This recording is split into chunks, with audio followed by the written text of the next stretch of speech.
Alright, so this technique for wedging is called ram's horn.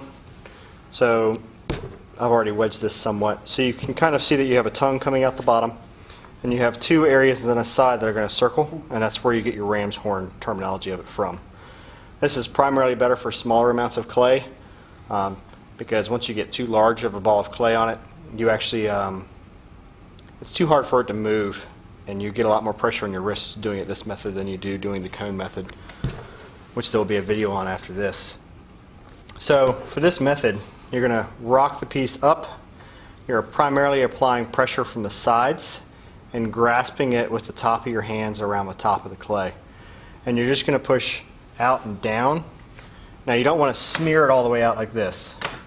It's small movements in. Because if you get a big long tongue on it like this and you got to do it again, you're just going to trap air back into your piece. And the purpose of wedging is to align your clay particles so it's easier to throw, but to also compress the air pockets out of your clay so you don't have to deal with air pockets when you're throwing. So yet again, you're going to rock up and come down and in. And if you can do it where you can lock your arms and lean into the clay when you come into it, you're going to use a lot less effort than trying to do it all with your arms. So you can use your body weight to kind of assist you with this so that you're not having to basically just use just your arms while doing it. A lot of the techniques in throwing, wedging, anything with on the wheel, you're looking to use your actual body weight to help with the work instead of just trying to do it all with your arms.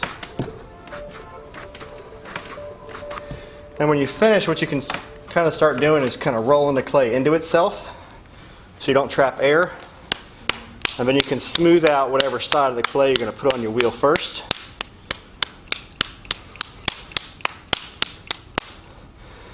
If the bottom of it is smooth, when you go to smack it onto the wheel head, you won't be trapping air underneath of it.